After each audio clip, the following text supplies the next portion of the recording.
Rupanya Indonesia kalau kita cakap dalam bentuk Euro-Amerikanya, satu-satunya modernity yang maju dan Semua orang tahu kita ini serumpun, sering ngomong serumpun. rasa serumpun sering terucap. Mana-mana Dulu semua mau jadi barat, teruskan. saya pergi ke Jakarta, nanti kata, Pak Asar, ini batik apa? Ya batik Indonesia lah. Burger itu punya siapa? Jawabannya jelas guys, Amerika. Guys, kalau ada yang sering nonton channel ini, kalian kan pasti udah tahu. Aku suka banget ngikutin forum-forum, diskusi, acara-acara, semua itu yang ngomongin bahasa Indonesia, kadang ngomongin tetangga. Aku juga suka melihat pandangan orang luar terhadap Indonesia. Bagaimana proses untuk membangunkan bahasa Melayu ini menjadi bahasa kebangsaan yang benar-benar semua rakyat Malaysia mendukung dan menjulangnya bersama. Aku baru ini nemu satu forum, acaranya itu di Malaysia, isinya profesor-profesor dari negara sekitar. Terus ada satu profesor dari Singapura, beliau ngomongnya cukup menarik guys. Isinya juga lumayan dalam, dan jujur guys ada beberapa bagian di pidatonya yang bikin aku berhenti dan mikir. Kita dah sibuk nak melawan antara satu sama lain. Ini songkit Malaysia atau songkit Indonesia. Ini batik Malaysia atau ini bahasa Indonesia. Jadi di pidato ini ada banyak hal seru, banyak kata kayak serumpun. Beliau ngomong banyak soal bahasa, soal sastra. Ada juga cerita batik. Batik itu milik siapa? Perbandingan Nusantara dengan Karibia. Ada yang aku setuju, ada yang mungkin perlu kita lurusin bareng. Jadi guys, santai aja, kita nonton pelan-pelan, dan seperti biasa aku bakal ngomentarin, kasih komentar. Jadi tanpa berlama-lama, langsung aja, let's go! Ya, saya mau mengungkapkan ini, ya. Kalau Sebelum kita lanjut, aku hampir lupa kenalin pembicaranya. Ini Dr. Askam Ibrahim, dia dosen Jabatan Pengajian Melayu di Universitas Nasional Singapura. Cara beliau ngomong menurut aku itu sejujurnya dia public speaker yang kuat dan bagus. Isinya juga berbobot. Bahasa yang dipakai guys juga cukup jelas menurut aku. Ya, aku sendiri bisa nangkep hampir semuanya tanpa penerjemah. Aku tahu sebagian besar penonton di channel Room Soft maunya bahasa Indonesia aja. Jadi tenang aja brothers and sisters. Video ini aku kasih subtitle bahasa Indonesia supaya kita bisa fokus ke isinya, bukan nebak-nebak kata, ya. kalaulah sebenarnya saya seorang penyair, saya guru sastra saja. Kalaulah saya seorang penyair boleh mengungkapkan apakah isu yang mau saya bawa, saya ungkapkan ni dalam bentuk inilah. Entah dia puisi, entah dia syair, entah dia madah. Kurang lebih macam ini yang mau saya ungkapkan. Persoalannya adalah umumnya tahu tapi tak akrab. Kita tahulah kita serumpun tapi kita tak akrab. Sering bersua tapi tak akrab. Kita jumpa pun setumpuk-setumpuk, ada masa, ada bajet, ya kan? Bajet ujung tahun kita fahamlah, ya. Rasa serumpun sering terucap, mana-mana kita sebut kita suka. Tapi sepadu tindak sukar diharap, ya. Jadi guys, katanya Profesor Singapura itu tuh, semua orang tahu kita ini serumpun. Sering ngomong serumpun, tapi kenyataannya kita nggak benar-benar dekat. Ketemu, iya, tapi kerja bareng, jarang. Banyak kata, sedikit aksi. Itu katanya Profesor. Gimana menurut kalian guys soal serumpun? Aku penasaran banget, yuk komentar di bawah. Tapi kalau menurut aku guys, menurut bule, aku sebenarnya bisa lihat di Indonesia, rasa kebersamaan itu hidup di level masyarakat. Semua orang bisa rasa itu, rasa kebersamaan. Tapi di level regional, serumpun sering berhenti di acara resmi. Di acara kayak di mana profesor itu sampaikan pidatonya. Ya, jadi mereka ngomong semua itu di acara-acara itu, semua itu teori, dan hidup nyata itu beda. Dan aku guys percaya para profesor itu, mereka orang-orang baik, ya, mereka cerdas, mereka tulus, dan jelas guys mereka digerakkan oleh niat persahabatan, ya. Itu bukan sesuatu kayak kepentingan sempit, tapi kalau turun ke masyarakat jaraknya jauh guys, jaraknya terasa.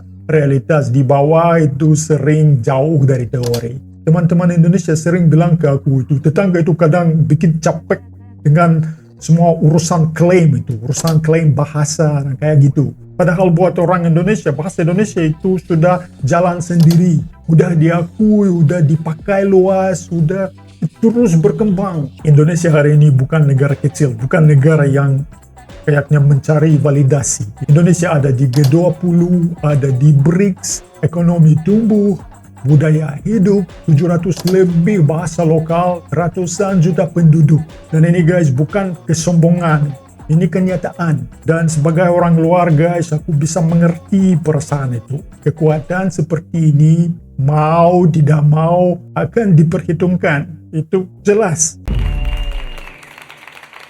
Ya, maknanya ada sesuatu potensi besar yang boleh dilakukan apabila makna serumpun jitu terungkap, bila cendekia pujangga sastrawan tekun mengadap, obor serumpun menyalakan ilmu dan adab. Rasa bergabung semakinlah sedap menyelinap. Ya. Saya anak didik dari pengajian Melayu di Singapura. Kami dibesarkan dengan 3 sastra. Sastra klasik, sastra Indonesia dan sastra Melayu. 3 ini semua mesti lulus baru boleh masuk pengajian Melayu. Jadi kami dibesarkan dengan puisi-puisi Usman Awang bersama dengan Rendra, bersama dengan Masuri.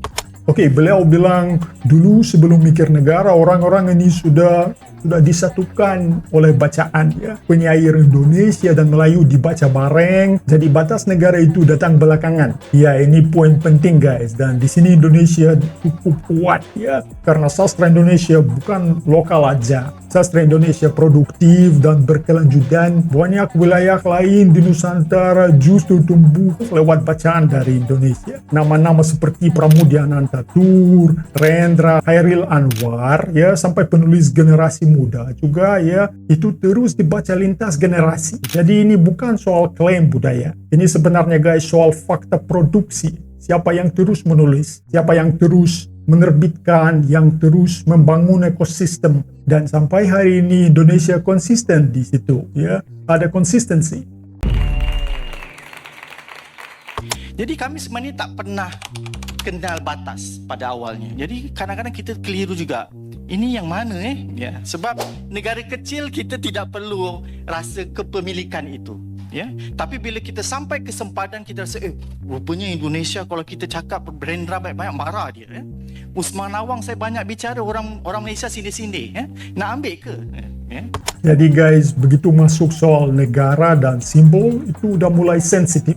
Ya, penyair dibaca bersama, tapi kalau ditanya milik siapa, itu langsung ribut. Padahal dulu gak ada masalah ya. Nggak tahu guys kenapa ini. Mungkin sesuatu seperti refleksi krisis identitas. Indonesia relatif tenang. Identitasnya Indonesia besar ya dan mapan. Negara yang lebih kecil cenderung defensif. Jadi konflik klaim sering itu bukan karena Indonesia agresif. Itu karena yang lain merasa terancam secara simbolik. Baik, seterusnya memberi makna kepada kepedulian keserumpunan itu.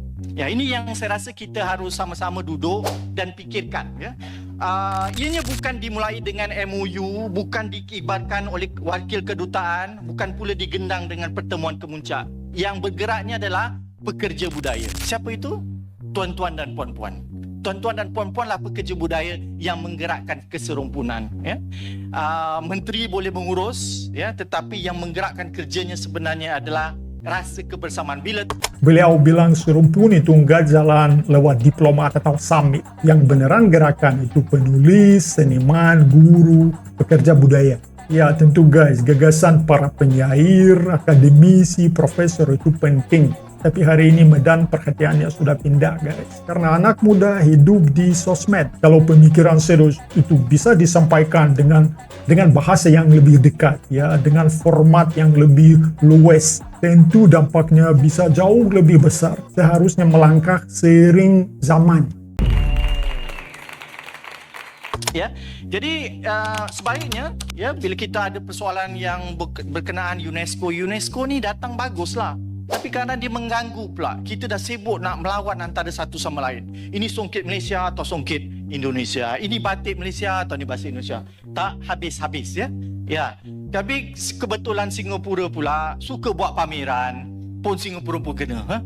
Singapura nak claim pula batik. Ya. Memanglah kita tak ada batik. Ya. Memang kita tak ada batik. Kita beli batik je. Ya.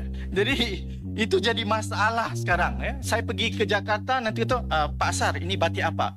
Ya batik Indonesia lah. Ya, dengan dolar Singapura. Ya. Jadi ini adalah sesuatu yang mungkin kita sama-sama ayo pikirkan dalam rasa keserumpunan ini ada beberapa kendala. Seterusnya. Dia bercanda beli batik di Jakarta, bayarnya pakai dolar Singapura ya. Seolah ada ironi di situ ya. Ya, aku setuju. Ngapain sih ribut-ribut soal ini batik siapa, itu batik siapa? Ya, batik itu hidup, diproduksi, dipakai, dan berkembang di Indonesia. Oke guys, aku kasih contoh simpel ya. Burger atau burger. Burger itu punya siapa? Jawabannya jelas guys, Amerika. Oke, aku jalan di Singapura. Aku lihat ada yang jual burger, aku beli dan aku tanya ke penjualnya itu rotinya dari mana. Katanya lokal, selada, tomat, timun juga lokal. Dagingnya Argentina, keju Australia. Dan jangan lupa guys, aku beli burger itu di Singapura, pakai dolar Singapura. Tapi burgernya tetap Amerika. Dari dulu sampai sekarang nggak berubah, burger dari Amerika. Jadi guys, yuk komentar tentang batik ya. Aku penasaran banget. Sayangnya, di saat kita lihat jurang kejahilan kebudayaan kita, literasi yang rendah, yang semakin melebar ini, datang pula gempuran globalisasi yang melihat moderniti dalam bentuk Euro-Amerikanya sebagai satu-satunya moderniti yang maju dan bermutu. Ya, di saat kita agak lewa-lewa sedikit, yang di luar pula menggempur masuk. Ya, bukan Euro-Amerika, tetapi juga saya rasa Korea dan Jepun sebelumnya. Betul? Jadi ini ada satu tawaran. Ya, zaman saya belum Korea, zaman saya Jepun. Ya, semua nak jadi Jepun. Ya, saya ada nama Jepun di kampus. Ya, nak jadi Jepun tak jadi. Gitu. Baik, seterusnya. Bukan dasar pandang ke timur ya, itu lain ya. Oke, bagian ini aku senyum sendiri guys. Intinya beliau bilang dulu semua mau jadi barat, terus ganti mau jadi Jepang, sekarang ganti lagi mau jadi Korea. Iya, aku setuju satu hal. Tren memang datang dan pergi ya, tapi jujur aja di Indonesia ini agak beda ya, karena orang bisa nonton drakor, denger K-pop, tapi habis itu balik lagi ke nasi, ke bahasa sendiri, ke cara hidup sendiri. Jadi menurut aku guys, masalahnya bukan globalisasi, masalahnya kalau kehilangan kepercayaan diri terjadi. Karena selama identitas bangsa itu kuat, ya tren luar itu cuma hiburan guys, itu bukan ancaman. Ya. Jadi yang paling mendasar harus kita pertanyakan ialah apakah dari semangat keserumpunan ini bisa kita lakukan sumbangan kepada dunia yang lebih besar. Nah, ini yang kita harus tanya. Bukan kita hanya nak buat sesama kita. Bagaimana kita tampil untuk menyumbang kepada sastra dunia, ya? Nilai kemanusiaan sejagat. Itu yang saya rasa kita agak segan-segan walaupun secara archipelagik kita lebih besar dari Caribbean. Caribbean kecil, tapi Caribbean menyumbangkan wacana yang kritis yang besar dan sastra mereka orang semua baca. Kenapa kita belum? Itu agak menarik. Walhasil dari jumlah penduduk, dari kelestarian ekonomi, ya, dari penghasilan sastra kita lebih banyak. Kenapa kita tidak seperti mereka? Jadi itu memerlukan kerja kesempurnaan kita. Ya, saya rasa kita lebih monolitik dari Caribbean sebenarnya. Ya, tapi kenapa kita belum sampai ke tingkat itu? Baik, seterusnya. Nah, bagian ini juga menarik guys, karena beliau nanya, kenapa Nusantara ini besar, orangnya banyak, karyanya juga banyak, tapi suara Nusantara di dunia itu kecil. Terus dibandingkan dengan Karibia yang kecil, tapi pemikirannya dibaca di mana-mana. Ya, pertanyaannya valid, tapi menurut aku jawabannya tidak serumit itu. Karibia itu terpaksa bicara ke dunia, karena kalau enggak, mereka hilang.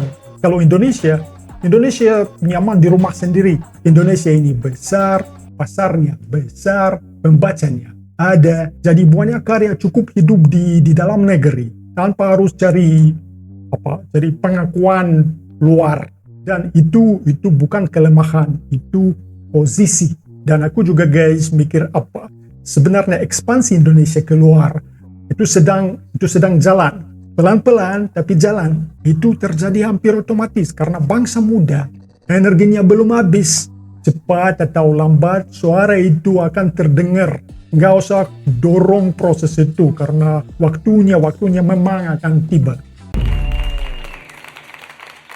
Oke guys, di negaraku ada pepatah, hidup bertetangga itu pasti banyak cerita. Dan menurut aku guys, pepatah ini pas sekali untuk menggambarkan hubungan di kawasan ini. Nah, sekarang aku mau tanya ke kalian guys, menurut kalian dari pidato Profesor Singapura tadi, bagian mana yang kalian suka? Dan bagian mana yang menurut kalian mungkin kurang pas? Tulis aja di kolom komentar guys, aku baca satu-satu. Itu aja guys dari aku. Kalau kalian merasa topik seperti ini penting, kita bisa lanjutkan pelan-pelan. Ya, karena hidup bertetangga, cepat atau lambat, ceritanya akan selalu kembali.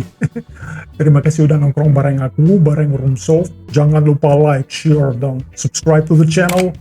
Terima kasih dan sampai jumpa di video selanjutnya. Paka-paka.